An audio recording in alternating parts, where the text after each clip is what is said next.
작년 여름에 저희가 캐나다에서 한국에 복귀한 이후에 저에게는 하나님께서 베풀어 주신 8개월의 영육간의 심과 영적 광야 생활이 있었습니다.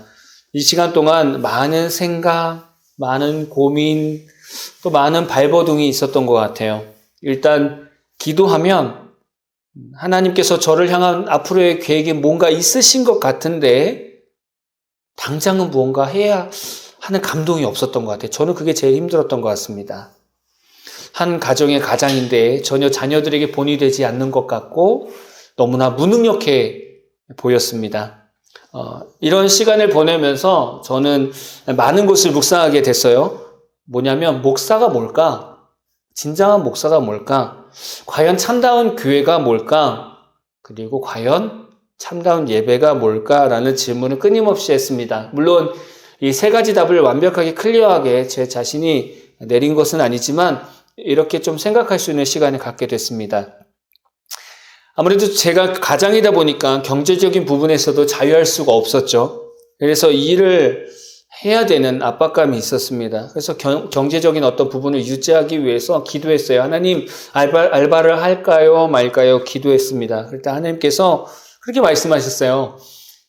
일보다 기도와 말씀 묵상으로 나와 함께 친교의 시간을 갖자, 친밀한 시간을 갖자라는 말씀을 해주셨어요. 그래서 그 음성에 순종하면서 8개월 동안 알바를 하지 않고 기도와 말씀 묵상에만 전념했습니다. 감사하게도 기도와 말씀으로 살아가면서 8개월 동안 하나님께서 돕는 손길을 붙여주셔서 살게 하셨습니다. 정말 은혜인 거죠. 그리고 나서 또 이제 그 사이에 8개월 동안 어떤 고민이 있었냐면, 그래, 이제는 조금 말씀 묵상하고 기도했으니까 부목사로 나가야 되는 거 아닌가? 이제 목회해야 되는 거 아닌가? 라는 생각을 했습니다. 그래서 감리교 본부 홈페이지 보면서 부목사 어디로 지원할까? 이렇게 보기도 했습니다. 근데 또 기도했어요. 하나님, 제가 부목사 나가고 싶은데요. 하나님 어떻게 할까요? 그랬더니 하나님께서 음성을 주셨습니다. 너가 목사라서 부목사 사역을 나가려고 하는 거니? 아니면 경제적인 안전을 위해, 안정적인 부분을 위해서 부목사를 나가려고 하는 것이니? 라고 물어보시는 거예요. 저는 그 음성에 답을 내려야 되잖아요. 그래서 저도 계속 잠잠히 기도하면서 제가 왜 지원해야 되지? 내가 왜 지원해야 될까? 내가 왜 부목사를 지원하고 있었을까? 라는 생각을 했었습니다. 그래서 기도하는 가운데 결국 하나님께서 다시 저에게 답을 주셨어요. 하나님께서 꼭 필요한 것에 보낼 거야 라는 감동을 주신 거죠. 그래서 저는 그 감동을 또 듣고 부목사의 길도 또 내려놨습니다.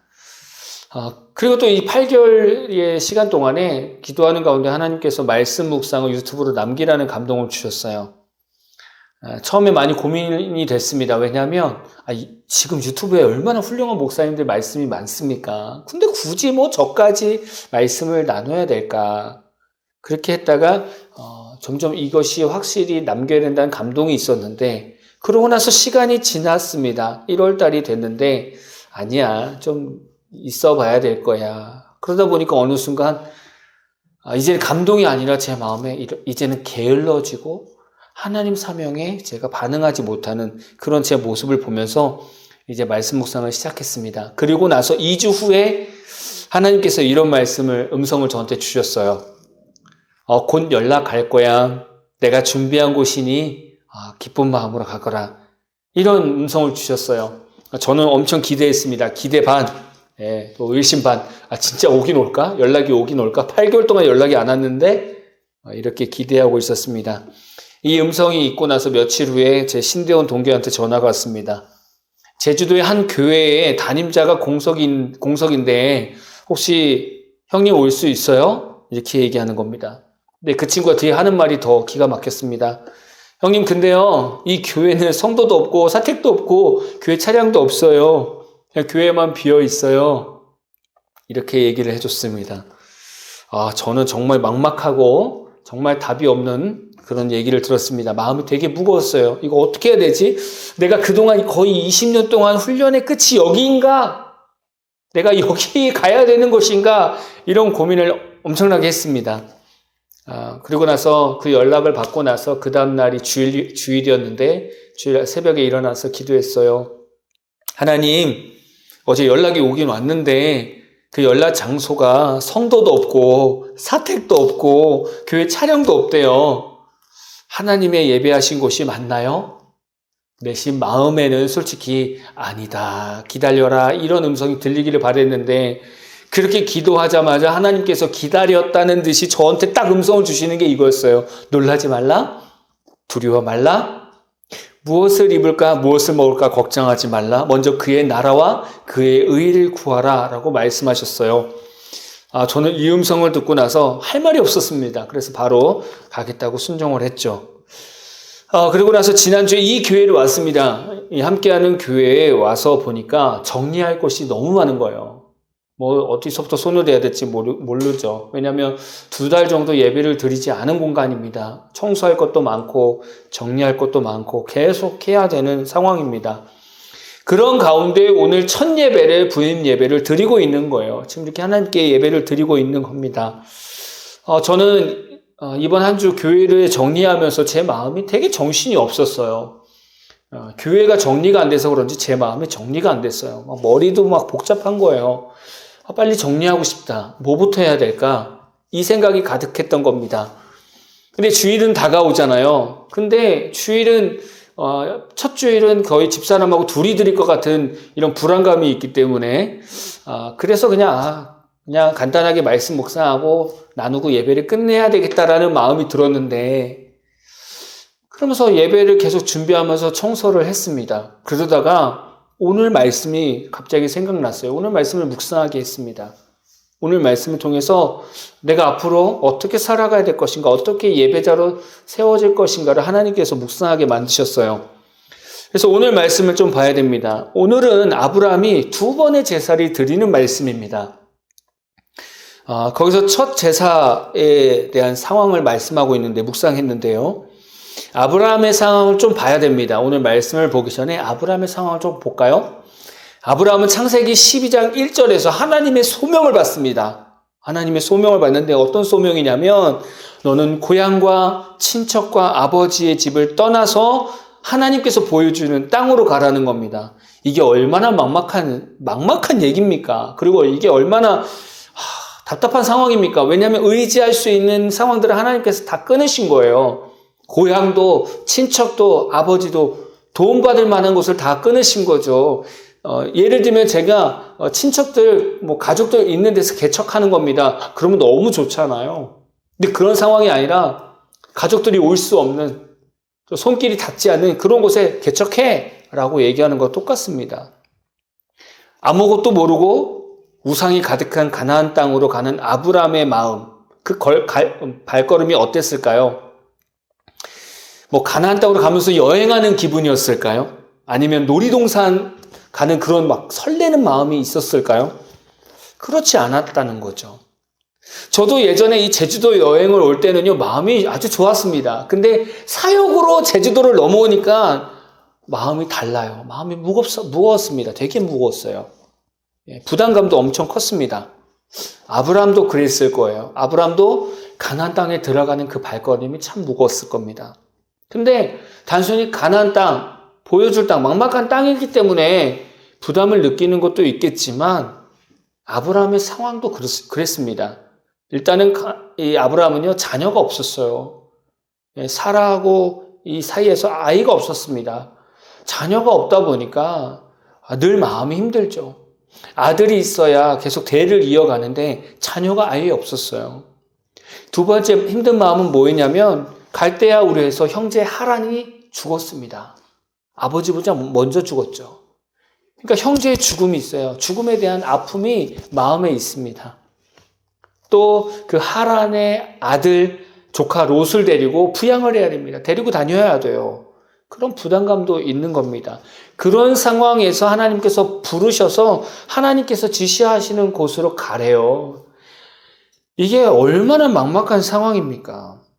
답답하죠. 근데 우리 인생도 아브라함과 비교해 봤을 때 별반 차이가 없다는 겁니다. 지금까지 살아오면서 인생을 돌아보면서 아브라함보다 사실 더 답답한 삶을 사는 성도들도 많습니다. 뭐 열심히 살아도 늘 가난 가운데, 늘 경제적인 어떤 부족함 가운데 살아가는 성도들도 많아요. 사랑하는 가족을 먼저 천국으로 보낸 아픔도 있습니다. 저도 마찬가지 그런 아픔이 있어요. 고향이 아닌 타 지역에서 사업과 직장 생활을 하면서 원주민의 텃세 가운데 살아가는 사람도 있습니다. 참 어렵잖아요. 막 그 주민들한테 막 텃세 당하면서 직장 생활하고 사업하는 그런 사람들도 있다는 거예요. 또 부모님이 일찍이 돌아가셔서 자녀들을, 동생들을 부양해야 하는 그런 부담감을 가지고 일평생 살아오신 분들도 있을 거예요. 아브라함이랑 비슷하잖아요. 얼마나 막막한 상황입니까? 아브라함이 가나안 땅에 도착했을 때도 얼마나 마음이 먹먹했습니까? 세겜 땅에 도착했을 때 하나님께서 아브라함에게 나타나셔서 말씀하셨어요. 내가 이 땅을 내 자손에게 주리라. 이렇게 말씀하셨어요. 이 말씀을 듣고 나서 아브라함은 그곳에서 하나님을 향해서 제단을 쌓고 첫 예배를 드렸습니다. 첫 번째 예배를 드렸습니다. 그리고 나서 베델 동쪽으로 이동을 해서 베델과 아이라는 지역 사이에서 장막을 치고 그곳에서 또 하나님께 제단을 쌓고 두 번째 제사를 드렸습니다. 근데 이때는요, 여호와의 이름을 부르면서 제사를 드렸습니다. 이 두 제사가 있는 거죠. 자, 지금 아브라함은 가나안 땅에서 창세기 12장 7절, 8절에 두 제사가 나옵니다. 그러나 창세기 13장 뒤로 가면요, 아브라함의 첫 번째 제사를 7절 제사로 얘기하지 않고 8절 제사를 얘기하고 있습니다. 신기하죠? 두 번의 제사면 첫 번째 제사가 진짜 처음 제사인데 처음 제사를 첫 제사라고 얘기하지 않고 두 번째 제사를 처음 제사라고 얘기하고 있습니다. 하나님은 그렇게 생각하고 있는 거예요. 아브라함의 두 번째 예배가 왜 첫 번째 제사가 됐을까요? 가만히 보니까 차이점이 있었습니다. 바로 여호와의 이름을 부르면서 제사를 드렸던 것이 두 번째 제사였습니다. 여호와의 이름의 뜻이 뭐예요? 스스로 계신 자, 나의 주님이라는 뜻입니다. 물론 히브리 사람들은요, 여호와, 야훼라는 말을 글에 야훼라는 글이 있으면 그 글씨를 야훼라고 읽지 않아요. 아도나이라고 읽지요. 그러면서 그것은 나의 주님입니다 라고 고백하는 겁니다. 그 야훼라는 뜻은 스스로 계신 자라는 뜻이고요. 첫 번째 제사에서는 그저 하나님께 제물을 드리고 제사를 그냥 끝낸 겁니다. 그리고 두 번째 제사에서는요, 똑같이 제사를 드리지만 이렇게 고백하는 겁니다. 하나님은 스스로 계신 분입니다. 그리고 나의 주님이시오니 하나님의 말씀대로 이 땅에 제 자손들이 거하게 하여 주옵소서. 하나님, 주님을 간절히 찾습니다. 내 삶의 하나님이 주인입니다. 라고 고백하면서 드린 예배가 두 번째 예배라는 거예요. 처음과 다른 거죠. 아브라함의 마음 가운데 간절함이 있었던 것이 두 번째입니다. 그러니까 하나님이 첫 번째 제사보다 두 번째 제사를 기억하게 되는 거예요.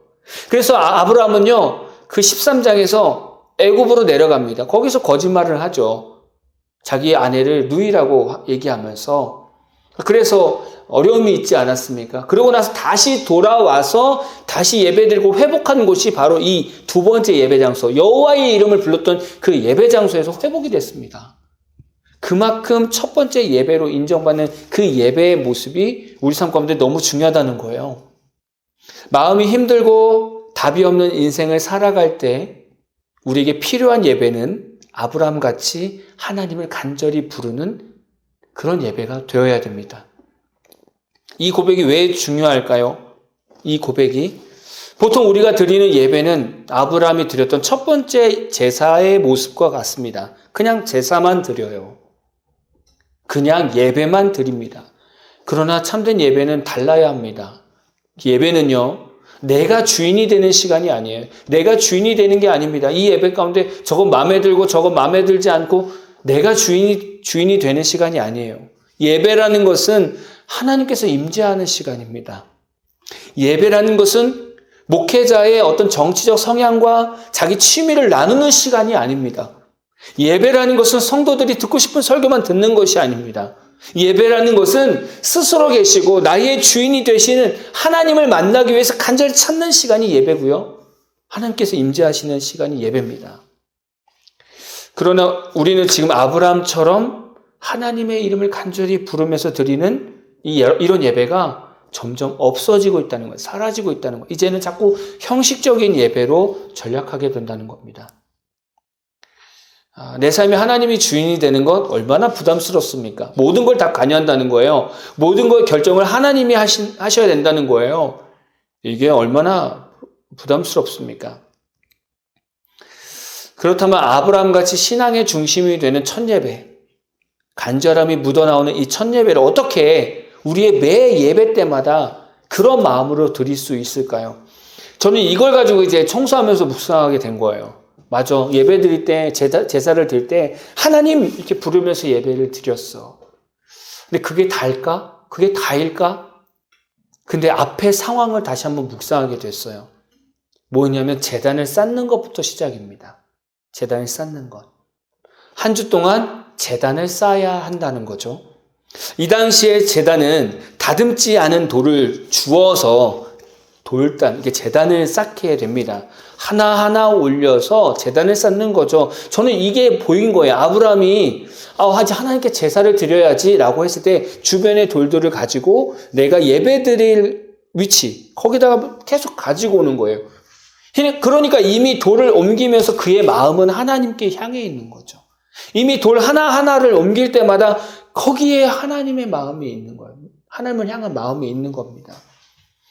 그래서 한 주 동안 우리가 제단을 쌓아야 되는 거죠. 우리가 월요일부터 토요일까지 돌을 늘 옮겨야 됩니다. 저도 이번 주에 청소하면서 어쩔 때는 의자를 닦으면서 어떨 때는 바닥을 청소하면서 하나하나 하는 것이 마치 아브라함이 제단을 쌓기 위해서 돌을 하나 옮기는 것 같은 마음이 들었어요. 그러고 나서 예배를 생각해 보니까 그게 감동이 되는 거예요. 내 마음이 예배 가운데 있는 것을 보니 감동이 되는 겁니다. 그럼 제단을 쌓는 삶은 무엇인지 간단하게 두 가지만 나누고 말씀을 마치려고 합니다. 첫 번째는 뭐냐면요. 매일 기도하는 기도 생활을 하는 겁니다. 너무나 당연한 말일 수도 있는데요. 제단은 돌을 옮겨야 합니다. 항상 돌이 한 곳에 모여 있는 것이 아닙니다. 주변에 있는 돌을 들어서 옮겨야 됩니다. 내가 제단을 만들 위치를 잡아놨으면 그곳에 돌을 계속 옮겨야 됩니다. 그게 제단을 준비하는 것이죠. 기도가 그런 능력이 있어요. 기도는 내 계획을 하나님의 뜻으로 옮기는 능력이 있습니다.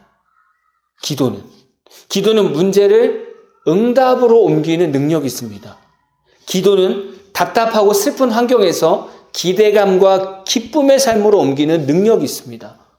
그게 마치 돌을 잡아서 이렇게 들어서 제단으로 옮기는 것 같은 생각이 드는 거예요. 그게 기도인 거죠. 내 삶 가운데 어려움이 있을 때 기도를 시작하면 마치 그걸 돌을 들어서 제단에 쌓는 느낌처럼 보이는 거예요. 그래서 날마다 하나님께 기도하는 시간이 있어야 됩니다. 그것이 5분이 될 수도 있고요. 10분이 될 수도 있고요. 30분이 될 수도 있습니다. 그 이상도 될 수 있습니다. 어쨌든 날마다 하나님께 기도하는 시간, 이 시간을 가져야 합니다. 이게 제단을 쌓기 위해서 돌을 옮기는 것과 같습니다. 사실 좀 부담감이 있습니다. 이 돌을 드는 것처럼 사실 매일 기도하라고 하면 마음에 부담감이 있습니다. 그러나 이런 선한 부담감을 가져야 됩니다. 날마다 기도하면서 돌을 쌓아야 됩니다. 그리고 그 위에 주일날 여러분이 딱 드려줘야 됩니다. 여러분이 산제물로 드려줘야 됩니다. 그게 아브라함이 드려진 첫 예배죠. 첫 제사의 모습과 같습니다. 마지막 두 번째는 뭐냐면요. 교회를 가까이 하십시오라는 거예요. 교회를. 교회하고 신앙생활하고 뭐가 다를까? 그냥 교회 주일날 오면 되는 거 아니야? 라고 생각할 수 있는데 제단에 필요한 돌을 찾았습니다. 나는 이곳에 제단을 쌓을 거야. 그리고 하나님께 제사를 드릴 거야. 돌을 찾으면 그 돌을 내가 제단에 쌓으려고 하는 위치에다가 반드시 가지고 와야 돼요. 제단의 위치가 있습니다. 어떤 돌을 가져도 반드시 그 위치로 와야 돼요. 저는 그게 교회라고 보는 거예요, 교회. 그래서 늘 교회를 찾아오는 겁니다. 우리 성도님들은 몇 번이나 교회를 가십니까? 새벽 예배를 날마다 드리는 분들은 사실 매일 교회를 가기 때문에 그분들은 뭐 예배를 열심히 안 드릴 수가 없어요. 왜냐하면 날마다 제단의 돌을 교회에 옮겨놓기 때문에 그렇습니다. 근데 요즘 현대인들은요, 바쁘다는 핑계로 교회에 모이는 것도 오히려 이제는 더 줄이기 시작합니다. 근데 더 놀라운 건 뭐냐면 그렇게 시간 없다고 하면서도 자신들이 놀러 갈 때는 또 자신들의 취미를 위해서는 어떻게든 시간을 만들어서 간다는 거예요. 그러나 우리가 기억해야 되는 것은 우리 마음이 교회에 있어야 됩니다. 그래서 한 주에 몇 번이고 교회를 가는 거예요. 가서 기도하는 것뿐만이 아니라 교회 가서 쓰레기는 떨어지진 않았는지, 의자는 틀어지지 않았는지 이렇게 신경 쓰는 거예요. 그러면서 교회와 목회자와 성도들이 위해서 그냥 잠깐 기도하는 겁니다. 늘 마음의 중심이 제단의 위치에 와 있는 거예요. 늘 생각이 제단의 위치에 와 있는 겁니다. 여러분 그렇게 생활하고 한번 주일날 와서 예배를 드려보십시오. 진짜 마음이 하나님께 향할 수밖에 없어요. 매일 기도하고 한 주 동안 가끔 교회에 가서 지나가면서 교회 들려서 의자 제대로 되어 있구나. 저기 껌종이가 있구나. 주보가 저렇게 틀어져 있네. 이렇게 매일 신경 써보고 그러고 나서 그 주에 주일날 예배를 와보십시오. 그러면 아브라함이 어떤 마음으로 예배를 드렸는가 느껴지게 될 거예요. 저도 그런 결단을 하게 됩니다. 저도 교회를 정리해 보면서 하나하나 닦을 때마다 교회에 마음이 가고 정이 가고 사랑이 쌓이기 시작하더라고요. 그래서 저는 이 함께하는 교회를 부임하고 이 예배를 드리면서 하나님께 그런 결단을 했어요. 하나님 저 설교 준비도 예배 준비도 이곳에서 하면서 계속 틈틈이 하나님 찾으면서 기도할게요. 늘 하나님 교회를 돌아보는 그런 목회자가 될게요 라고 결단을 하게 됐습니다. 늘 교회를 가까이 하시고 기도함으로 제단의 돌을 쌓아 보십시오. 그리고 주일날에 예배에 나아갔을 때 하나님은 스스로 계신 분이면 나의 주인이십니다. 그 하나님을 만나고 싶습니다라는 고백과 함께 예배를 드린다면 여러분 삶 가운데 놀라운 은혜, 놀라운 변화가 일어날 줄로 믿습니다.